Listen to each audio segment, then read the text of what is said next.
Hello hi namaste friends and welcome back to my channel. ಹೇಗಿದ್ದೀರಿ ಎಲ್ಲರೂ? ನೀವೆಲ್ಲ ಹುಷಾರಾಗಿದ್ದೀರಿ ಅಂತ ಭಾವಿಸ್ತೀನಿ. ಹಾಗೆ ಹೊಸದೊಂದು ರೆಸಿಪಿ ವ್ಲಾಗೊಂದಕ್ಕೆ ಮತ್ತೊಮ್ಮೆ ನಾನು ನಿಮ್ಮ ಜೊತೆಗೆ ಭೇಟಿ ಆಗ್ತಾ ಇದ್ದೀನಿ.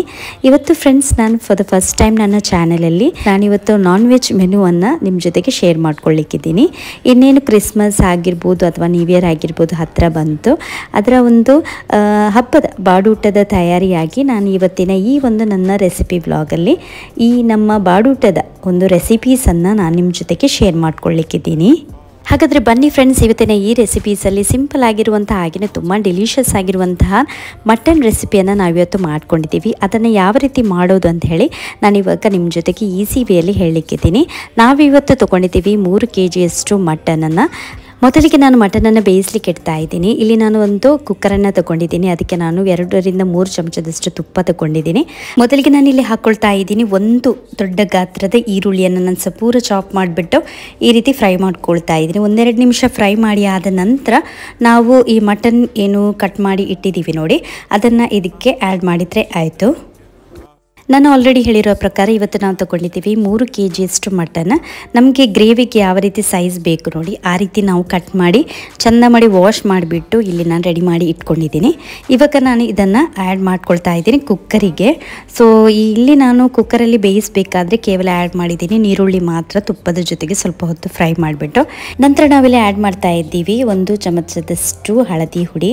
ಇದಕ್ಕೆ ಸ್ವಲ್ಪ ಅರಿಶಿನ ಹುಡಿ ಜಾಸ್ತಿನೇ ಹಾಕ್ಕೊಳ್ಬೇಕಲ್ಲದ್ರೆ ಆ ಮಟನಿದು ಒಂಥರ ಸ್ಮೆಲ್ ಇರುತ್ತೆ ನೋಡಿ, ಅದು ಬರುತ್ತೆ. ಹಾಗಾಗಿ ಹಳದಿ ಹುಡಿಯನ್ನು ನಾವಿಲ್ಲಿ 1 ಟೀ ಸ್ಪೂನಷ್ಟು ತೊಗೊಂಡಿದ್ದೀವಿ.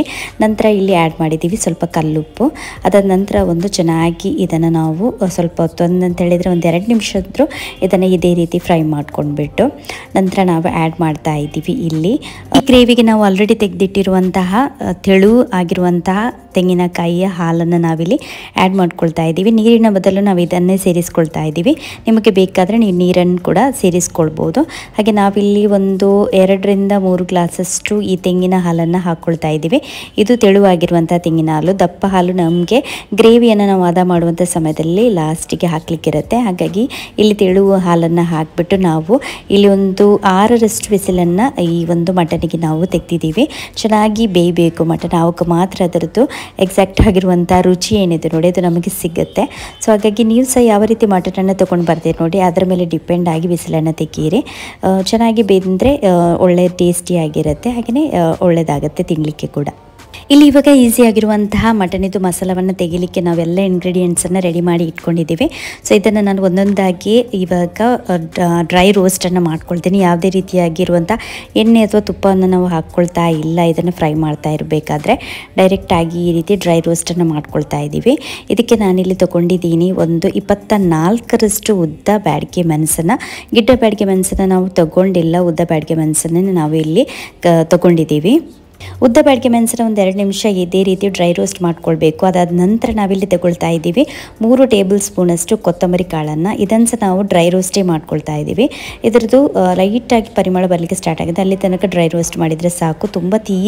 ತುಂಬ ಹೊತ್ತು ನಾವು ಇದನ್ನು ಫ್ರೈ ಮಾಡ್ಕೊಳ್ಬೇಕಂತ ಇಲ್ಲ, ಲೈಟಾಗಿ ಇದನ್ನು ಫ್ರೈ ಮಾಡಿಕೊಂಡ್ರೆ ಸಾಕಾಗುತ್ತೆ.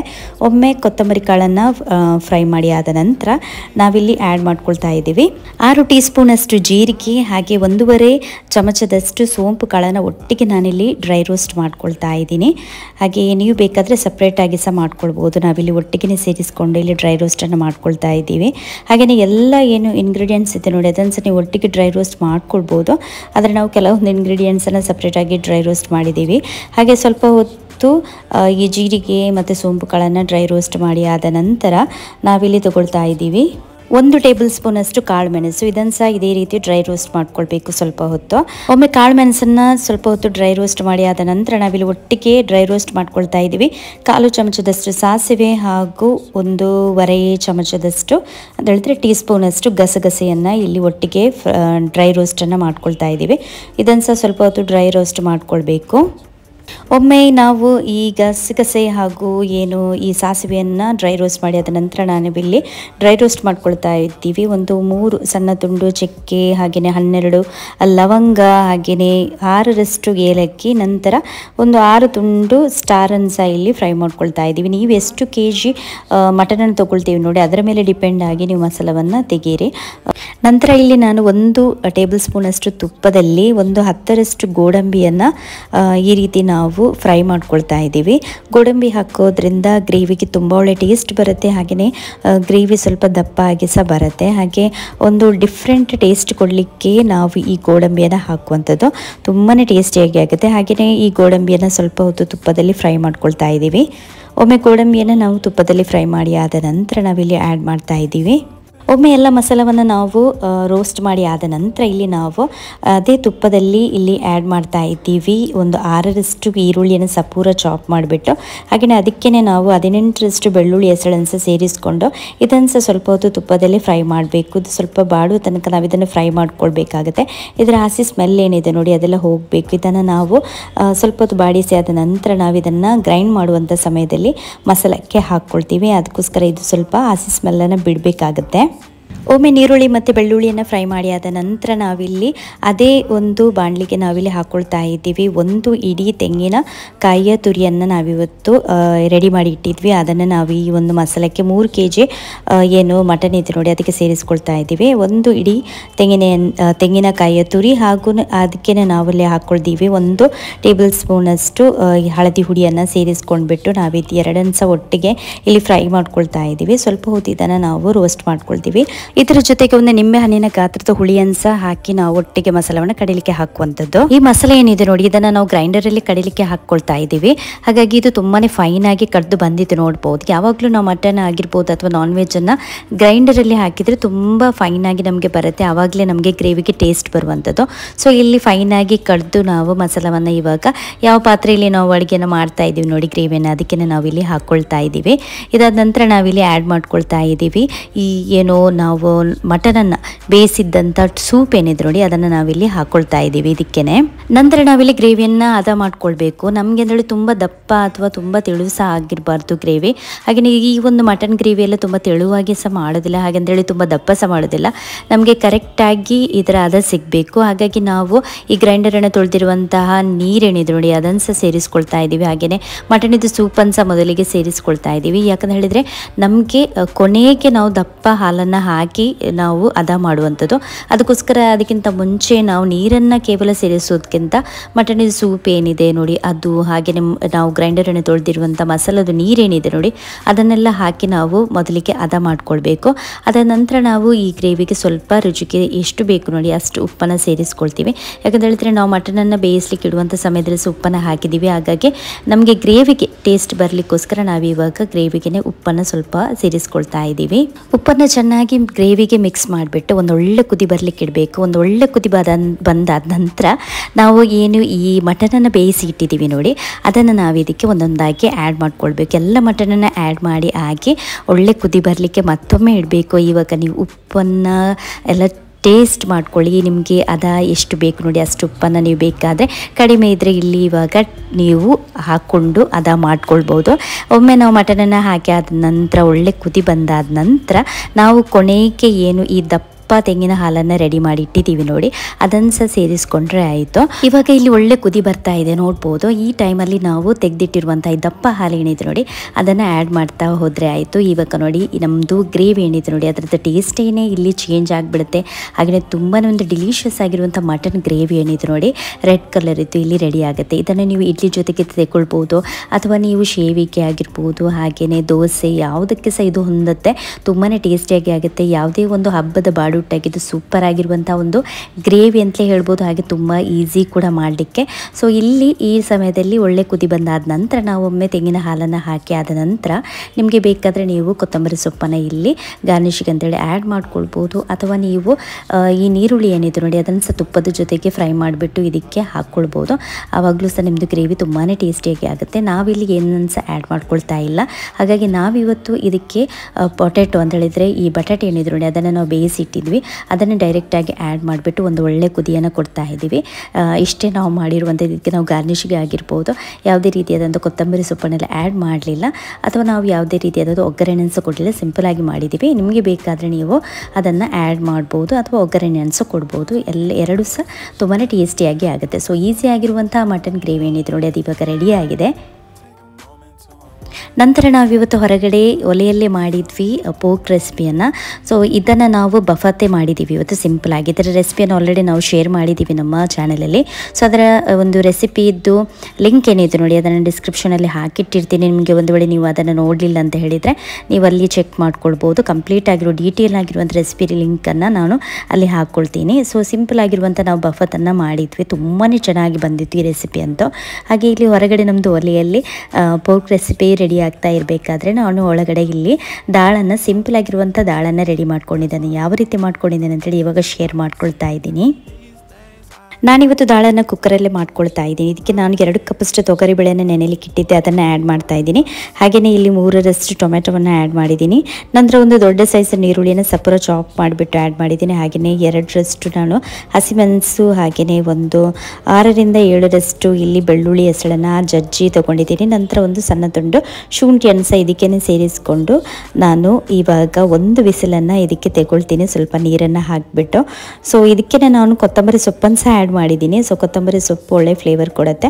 ಹಾಗೆಯೇ ಇದು ಕೊತ್ತಂಬರಿ ಸೊಪ್ಪನ್ನು ಆ್ಯಡ್ ಮಾಡಿ ಆದ ನಂತರ ನಾನು ಒಂದು ವಿಸಿಲನ್ನು ತೆಗಿತೀನಿ. ಇದಕ್ಕೆ ಬಿಸಿಲು ಇವಾಗ ತಣ್ಣಗಾದ ನಂತರ ನಾನು ಇದಕ್ಕೆ 1 ಗ್ಲಾಸಷ್ಟು ನೀರನ್ನು ಸೇರಿಸ್ಕೊಳ್ತಾ ಇದ್ದೀನಿ. ಇದು ನಿಮಗೆ ಅಂದಾಜಿಗೆ ಅಂತ ಹೇಳಿದರೆ ಕೆಲವರಿಗೆ ತೆಳುವಾಗಿರುವಂಥ ದಾಳಿ ಇಷ್ಟ ಆಗುತ್ತೆ, ಕೆಲವರಿಗೆ ದಪ್ಪ ಆಗಿರುವಂಥ ದಾಳಿ ಇಷ್ಟ ಆಗುತ್ತೆ. ನಾನಿಲ್ಲಿ ಸ್ವಲ್ಪ ನೀರನ್ನು ಇದಕ್ಕೇ ಸೇರಿಸ್ಕೊಂಡು ಸ್ವಲ್ಪ ಹದ ಮಾಡ್ಕೊಳ್ತಾ ಇದ್ದೀನಿ. ಅದಾದ ನಂತರ ನಾನು ಇದನ್ನು ಬೇರೆ ಪಾತ್ರೆಗೆ ಶಿಫ್ಟ್ ಮಾಡಿಬಿಟ್ಟು ಅದಕ್ಕೆ ಸ್ವಲ್ಪ ಉಪ್ಪನ್ನು ನಾನು ಇವಾಗ ಆ್ಯಡ್ ಮಾಡ್ಕೊಳ್ತಾ ಇದ್ದೀನಿ. ಉಪ್ಪನ್ನು ಆ್ಯಡ್ ಮಾಡಿ ಆದ ನಂತರ ಒಂದು ಕುದಿ ಬಂದ ತಕ್ಷಣ ನಾನು ಇಲ್ಲಿ ಇದಕ್ಕೆ ಒಗ್ಗರಣೆಯನ್ನು ರೆಡಿ ಮಾಡ್ಕೊಳ್ತೀನಿ. ಸೊ ಸಿಂಪಲ್ ಆಗಿರುವಂಥ ಒಗ್ಗರಣೆ ಕೊಡ್ತಾ ಇದ್ದೀನಿ ನಾನು. ಇದು ಏನು ಸಹ ನಾನು ಎಕ್ಸ್ಟ್ರಾಡಿನರಿ ಮಾಡ್ತಾ ಇಲ್ಲ. ಸೊ ಸ್ವಲ್ಪ ನಾನು ತೆಂಗಿನ ಎಣ್ಣೆಗೆ ಇಲ್ಲಿ ಸಾಸಿವೆಯನ್ನು ಹಾಕ್ಕೊಳ್ತಾ ಇದ್ದೀನಿ. ನಂತರ ಸ್ವಲ್ಪ ಬೆಳ್ಳುಳ್ಳಿಯನ್ನು ಜಜ್ಜಿ ಹಾಕ್ಕೊಂಡಿದ್ದೀನಿ. ಹಾಗೆಯೇ ಸ್ವಲ್ಪ ಕರಿಬೇವಿನ ಸೊಪ್ಪು, ಹಾಗೆಯೇ ಹಳದಿ ಹುಡಿ, ಹಾಗೆ ಸ್ವಲ್ಪ ಹಿಂಗನ್ನು ಸಹ ಸೇರಿಸ್ಕೊಳ್ತಾ ಇದ್ದೀನಿ. ಇಷ್ಟು ಒಗ್ಗರಣೆಯನ್ನು ರೆಡಿ ಮಾಡಿಬಿಟ್ಟು ನಾವು ಏನು ರೆಡಿ ಮಾಡಿ ಇಟ್ಟಿರುವಂಥ ದಾಳು ಏನಿದೆ ನೋಡಿ ಅದಕ್ಕೆ ಹಾಕಿಬಿಟ್ರೆ ಆಯಿತು. ಸೂಪರ್ ಆಗಿರುವಂಥ ದಾಳು ರೆಡಿ ಆಗೋಗುತ್ತೆ. ಹಾಗೆಯೇ ನಾವು ಇವತ್ತು ವೆಜ್ ಐಟಮಲ್ಲಿ ರೆಡಿ ಮಾಡ್ತಾ ಇದ್ದೀವಿ ಕಡಲೆ ಮಣ್ಣುಲಿ ಅಂತ ಹೇಳ್ತೀವಿ ನಾವು. ಕಡಲೆಕಾಯಿ ಹಾಗೂ ತೊಂಡೆಕಾಯಿ ಹಾಕಿ ಒಂದು ಪಲ್ಯ. ಅದಕ್ಕೆ ನಾನಿಲ್ಲಿ ಮಸಾಲೆ ತೆಗೆದಿದ್ದೀನಿ. ಇಲ್ಲಿ ನೋಡ್ಬೋದು ನಾನು ಇಲ್ಲಿ 1 ಟೇಬಲ್ ಸ್ಪೂನಷ್ಟು ಕೊತ್ತಂಬರಿ ಕಾಳನ್ನು ತೊಗೊಂಡಿದ್ದೀನಿ, ಅರ್ಧ ಟೀ ಸ್ಪೂನಷ್ಟು ಜೀರಿಗೆ, ಹಾಗೆಯೇ ಚಿಟಿಕೆಯಷ್ಟು ಸಾಸಿವೆ, ಚಿಟಿಕೆಯಷ್ಟು ಮೆಂತೆ ಹಾಗೂ 6ರಷ್ಟು ಉದ್ದ ಬ್ಯಾಡಿಗೆ ಮೆಣಸನ್ನ ಲೈಟಾಗಿ ಡ್ರೈ ರೋಸ್ಟ್ ಮಾಡ್ಕೊಂಡಿದ್ದೀನಿ. ನಂತರ ಅರ್ಧ ಗೆರೆಟೆಯಷ್ಟು ತೆಂಗಿನಕಾಯಿಯ ತುರಿಯನ್ನು ನಾನಿಲ್ಲಿ ಡ್ರೈ ರೋಸ್ಟ್ ಮಾಡ್ಕೊಳ್ತಾ ಇದ್ದೀನಿ. ಇದಕ್ಕೆ ನಾನು ಸ್ವಲ್ಪ ಹಳದಿ ಹುಡಿಯನ್ನು ಸಹ ಹಾಕ್ಕೊಂಡು ಸ್ವಲ್ಪ ಇದರ ಎಣ್ಣೆ ಅಂಶ ಎಲ್ಲ ಹೋಗೋ ತನಕ ಡ್ರೈ ರೋಸ್ಟ್ ಮಾಡ್ಕೊಳ್ತಾ ಇದ್ದೀನಿ. ನೋಡ್ಬೋದು ಈ ರೀತಿ. ಸೊ ಇದನ್ನು ನಾವು ಡ್ರೈ ರೋಸ್ಟ್ ಮಾಡಿ ಆದ ನಂತರ ಈ ಒಂದು ಮಸಾಲೆ ಏನು ನಾನು ಹೇಳಿದೆ ನೋಡಿ ರೋಸ್ಟ್ ಮಾಡಿಟ್ಟಿರುವಂಥದ್ದು ಅದನ್ನು ಸಪ್ರೇಟಾಗಿ ಪೌಡರ್ ಮಾಡಬೇಕು. ಸ್ವಲ್ಪ ಸಹ ನೀರೆಲ್ಲ ಹಾಕಬಾರ್ದು, ಪೌಡರ್ ರೀತಿಯಲ್ಲೇ ನಾವು ಅದನ್ನು ಗ್ರೈಂಡ್ ಮಾಡ್ಕೊಳ್ಬೇಕು ಮಿಕ್ಸಿ ಜಾರಲ್ಲಿ. ಈ ಮಸಾಲ ಏನು ನಾವು ರೋಸ್ಟ್ ಮಾಡಿ ಇಟ್ಟಿದ್ದೀವಿ ನೋಡಿ ಅದನ್ನು ನಾವು ಪೌಡರ್ ಮಾಡುವಂಥ ಸಮಯದಲ್ಲಿ ಇದಕ್ಕೆ ನಾನು ಒಂದು 2ರಿಂದ 3ರಷ್ಟು ಬೆಳ್ಳುಳ್ಳಿಯನ್ನು ಸಹ ಜಜ್ಜಿ ಹಾಕ್ಕೊಳ್ತಾ ಇದ್ದೀನಿ. ಅದರ ಜೊತೆಗೇ ನಾವು ಪೌಡರ್ ಮಾಡ್ಕೊಳ್ಳುವಂಥದ್ದು. ಹಾಗೆಯೇ ಇವತ್ತು ನಾನಿಲ್ಲಿ ತೊಂಡೆಕಾಯಿಯನ್ನು ನೋಡ್ಬೋದು ಎಷ್ಟು ಬೇಕು ನೋಡಿ ಅಷ್ಟು ತೊಂಡೆಕಾಯಿಯನ್ನು ನಾವು ಇಲ್ಲಿ ಉದ್ದಕ್ಕೆ ಕಟ್ ಮಾಡ್ಕೊಂಡಿದ್ದೀವಿ. ಹಾಗೆಯೇ ಒಂದು ನೀರುಳ್ಳಿಯನ್ನು ಸಪೂರ ಚಾಪ್ ಮಾಡಿಬಿಟ್ಟು ಇದಕ್ಕೆ ಆ್ಯಡ್ ಮಾಡ್ತಾ ಇದ್ದೀನಿ. ಉಪ್ಪನ್ನು ಹಾಕಿ ಸ್ವಲ್ಪ ನೀರನ್ನು ಹಾಕಿ ಸ್ವಲ್ಪ ನೀರನ್ನು ಹಾಕ್ಕೊಂಡಿದ್ದೀನಿ. ನಂತರ ನಾನು ಮುಚ್ಚಳವನ್ನು ಹಾಕಿ ಇದನ್ನು ನಾವು ಬೇಯಿಸ್ಲಿಕ್ಕೆ ಇಡ್ತೀನಿ. ಹಾಗೆಯೇ ಕಡಲೆ ಏನಿದೆ ನೋಡಿ ಅದನ್ನು ನಾನು ಸಪ್ರೇಟಾಗಿ ಕುಕ್ಕರಲ್ಲಿ ಬೇಯಿಸಿ ಇಟ್ಟಿದ್ದೀನಿ. ಅದನ್ನು ನಾನು ಡೈರೆಕ್ಟಾಗಿ ಇಲ್ಲಿ ಆ್ಯಡ್ ಮಾಡ್ಕೊಳ್ತೀನಿ. ನಂತರ ಒಮ್ಮೆ ತೊಂಡೆಕಾಯಿ ಬೆಂದಾದ ನಂತರ ನಾವು ಇದಕ್ಕೆ ಆ್ಯಡ್ ಮಾಡ್ಕೊಳ್ಬೇಕು ನಾನು ಆಲ್ರೆಡಿ ಬೇಯಿಸಿಟ್ಟಿರುವಂಥ ಕಡಲೆಯನ್ನು. ಸೊ ಇವಾಗ ತೊಂಡೆಕಾಯಿಗೆ ನಾನು ಕಡಲೆಯನ್ನು ಇಲ್ಲಿ ಆ್ಯಡ್ ಮಾಡ್ಕೊಳ್ತಾ ಇದ್ದೀನಿ. ಅದಾದ ನಂತರ ಏನು ಪೌಡರ್ ಮಾಡಿ ಇಟ್ಟಿದ್ದೀವಿ ನೋಡಿ ಮಸಾಲ, ಅದನ್ನು ಸಹ ನಾನು ಇಲ್ಲಿ ಸೇರಿಸ್ಕೊಳ್ತಾ ಇದ್ದೀನಿ. ಮಸಾಲವನ್ನು ಚೆನ್ನಾಗಿ ಇದಕ್ಕೆ ಮಿಕ್ಸ್ ಮಾಡಿಬಿಟ್ಟು ಇವಾಗ ನೀವು ಉಪ್ಪನ್ನೆಲ್ಲ ಚೆಕ್ ಮಾಡ್ಕೊಳ್ಳಿ. ಒಂದು ವೇಳೆ ಕಡಿಮೆ ಇದ್ದರೆ ಮಸಾಲವನ್ನು ಚೆನ್ನಾಗಿ ಇದಕ್ಕೆ ಮಿಕ್ಸ್ ಮಾಡಿ ಆದ ನಂತರ ನಾವೇನು ಈ ತೆಂಗಿನಕಾಯಿ ತುರಿಯನ್ನು ಡ್ರೈ ರೋಸ್ಟ್ ಮಾಡಿ ಇಟ್ಟಿದ್ದೀವಿ ನೋಡಿ ಅದನ್ನು ಆ್ಯಡ್ ಮಾಡಿಕೊಂಡ್ರೆ ಆಯಿತು. ತೆಂಗಿನಕಾಯಿಯ ತುರಿಯನ್ನು ಆ್ಯಡ್ ಮಾಡಿಬಿಟ್ಟು ಒಂದು ಒಳ್ಳೆ ಮಿಕ್ಸನ್ನು ಕೊಟ್ಬಿಟ್ಟು ಇದಕ್ಕೆ ನಾವು ಒಂದು 2 ನಿಮಿಷ ಚೆನ್ನಾಗಿ ಬೇಯಿಸಲಿಕ್ಕೆ ಇಡಬೇಕು. ಅದಾದ ನಂತರ ಒಂದು ಒಗ್ಗರಣೆ ಕೊಟ್ಬಿಟ್ರೆ ನಮ್ಮದು ಕಡಲೆ ಮಣ್ಣುಲಿಗೆ ಒಂದು ಪಲ್ಯ ಏನಿದೆ ನೋಡಿ ಸೂಪರ್ ಆಗಿರುವಂಥ ಪಲ್ಯ ಅಂತ ಹೇಳ್ಬೋದು. ಯಾವುದೇ ಒಂದು ಬಾಡೂಟಕ್ಕಿದು ತುಂಬಾ ಹೊಂದ್ಕೊಳ್ಳುತ್ತೆ. ಇಂಥ ಒಂದು ಪಲ್ಯ ರೆಡಿ ಆಗೋಗ್ಬಿಡತ್ತೆ. ನಂತರ ನಾವು ಇವತ್ತಿನ ಒಂದು ಸ್ಪೆಷಲ್ ಅಂತಲೇ ಹೇಳ್ಬೋದು ಕೋಸಂಬರಿಯನ್ನು ರೆಡಿ ಮಾಡ್ಕೊಳ್ತಾ ಇದ್ದೀವಿ. ತುಂಬಾ ಡಿಲಿಷಿಯಸ್ ಆಗಿರುವಂತಹ ರೆಸಿಪಿ ಅಂತಲೇ ಹೇಳ್ಬೋದು. ಇದಕ್ಕೆ ನಾವು ತೊಗೊಂಡಿದ್ದೀವಿ ಈ ಮೂಂಗ್ ದಾಳ್ ಅಂತ ಹೇಳ್ತೀವಿ, ಹೆಸರು ಬೇಳೆ. ಸೊ ಇದನ್ನು ಸ್ವಲ್ಪ ಹೊತ್ತು ನಾವು ನೆನೆಲಿಕ್ಕೆ ಇಟ್ಟಿದ್ವಿ, ಅದನ್ನು ತೊಗೊಂಡಿದ್ದೀವಿ. ಅದಾದ ನಂತರ ನಾವು ಇದಕ್ಕೆ ಆ್ಯಡ್ ಮಾಡಿದ್ದೀವಿ ತೆಂಗಿನಕಾಯಿಯ ತುರಿಯನ್ನು, ಹಾಗೆಯೇ ಗ್ರೇಟ್ ಮಾಡಿಟ್ಟಿರುವಂತಹ ಕ್ಯಾರೆಟನ್ನು ಇಲ್ಲಿ ಆ್ಯಡ್ ಮಾಡ್ಕೊಳ್ತಾ ಇದ್ದೀವಿ. ಹಾಗೆಯೇ ನಾವಿಲ್ಲಿ ಆ್ಯಡ್ ಮಾಡ್ತಾ ಇದ್ದೀವಿ ಸ್ವಲ್ಪ ದಾಳಿಂಬೆಯನ್ನು ಸಹ ಇದಕ್ಕೆ ತುಂಬ ಒಳ್ಳೆ ಟೇಸ್ಟ್ ಕೊಡಲಿಕ್ಕೆ. ಸೊ ದಾಳಿಂಬೆನ ಸೌತೆಕಾಯಿಯನ್ನು ಆ್ಯಡ್ ಮಾಡಿ ಆದ ನಂತರ ನಾವಿಲ್ಲಿ ಇದಕ್ಕೆ ಸೇರಿಸ್ಕೊಳ್ತಾ ಇದ್ದೀವಿ ಸಪೂರವಾಗಿ ಕಟ್ ಮಾಡಿ ಇಟ್ಟಿರುವಂತಹ ಈ ಹಸಿಮೆಣಸನ್ನು. ನಿಮಗೆ ಎಷ್ಟು ಖಾರ ಬೇಕು ನೋಡಿ ಅಷ್ಟಕ್ಕೆ ಅನುಗುಣವಾಗಿ ಇಲ್ಲಿ ಹಸಿಮೆಣಸನ್ನು ಸೇರಿಸಿದ್ರೆ ಆಯಿತು. ಅದಾದ ನಂತರ ನಾವಿಲ್ಲಿ ಸೇರಿಸ್ಕೊಳ್ತಾ ಇದ್ದೀವಿ ಈ ಸೌತೆಕಾಯಿಯನ್ನು ಸಪೂರವಾಗಿ ಕಟ್ ಮಾಡಿದ್ದೀವಿ. ನಾವು ಕಚ್ಚಂಬರಿಗೆಲ್ಲ ಹೇಗೆ ಮಾಡ್ತೀವಿ ನೋಡಿ ಅದೇ ರೀತಿ. ಹಾಗೆಯೇ ನಾವಿಲ್ಲಿ ಆ್ಯಡ್ ಮಾಡ್ತಾ ಇದ್ದೀವಿ ಕೊತ್ತಂಬರಿ ಸೊಪ್ಪನ್ನು ಸಹ ಇದಕ್ಕೆ. ಇಷ್ಟನ್ನೆಲ್ಲ ನಾವು ಸೇರಿಸಿ ಆದ ನಂತರ ಇಲ್ಲಿ ನಾವು ಸೇರಿಸ್ಕೊಳ್ತಾ ಇದ್ದೀವಿ ರುಚಿಗೆ ಎಷ್ಟು ಬೇಕು ನೋಡಿ ಅಷ್ಟು ಉಪ್ಪು. ಹಾಗೆಯೇ ಇಲ್ಲಿ ನಾವು ಒಂದು ಇಡೀ ನಿಂಬೆ ಹಣ್ಣಿನ ರಸವನ್ನು ಸಹ ಇದಕ್ಕೆ ಆ್ಯಡ್ ಮಾಡ್ಕೊಂಡಿದ್ದೀವಿ. ಇಷ್ಟನ್ನೆಲ್ಲ ನಾವು ಸೇರಿಸಿ ಆಗಿ ನಾವು ಇದನ್ನು ಒಳ್ಳೆ ಮಿಕ್ಸ್ ಕೊಡಬೇಕು. ನಾವು ಇದಕ್ಕೆ ತೆಂಗಿನ ತುರಿ ಆಗಿರ್ಬೋದು, ಹಾಗೆಯೇ ನಿಂಬೆ ಹಣ್ಣಿನ ರಸ ಆಗಿರ್ಬೋದು, ಇದನ್ನೆಲ್ಲ ಹಾಕೋದ್ರಿಂದ ಒಳ್ಳೆ ಸೂಪರ್ ಆಗಿರುವಂಥ ಕೋಸಂಬರಿ ರೆಡಿ ಆಗಿಬಿಡುತ್ತೆ. ಎಲ್ಲರಿಗೂ ಸಹ ಇದು ತುಂಬಾ ಇಷ್ಟ ಆಗಿರುವಂತಹ ಒಂದು ರೆಸಿಪಿ ಅಂತ ಹೇಳ್ಬೋದು. ನೀವು ಡೆಫಿನೆಟಾಗಿ ಇದನ್ನು ಟ್ರೈ ಮಾಡಿ ಅಂತೇಳಿ ಹೇಳ್ತೀನಿ. ಸೊ ಇಷ್ಟಾದ ನಂತರ ನಾವು ಸ್ವಲ್ಪ ಇದಕ್ಕೆ ಕರಿಬೇವಿನ ಸೊಪ್ಪು ಹಾಗೂ ಸಾಸಿವೆನ ಹಾಕಿ ತೆಂಗಿನ ಎಣ್ಣೆಯಲ್ಲಿ ಒಗ್ಗರಣೆಯನ್ನು ಕೊಟ್ಟಿದ್ದೀವಿ. ಸೂಪರಾಗಿ ಬಂದಿತ್ತು ಈ ಒಂದು ರೆಸಿಪಿ ಅಂತೂ.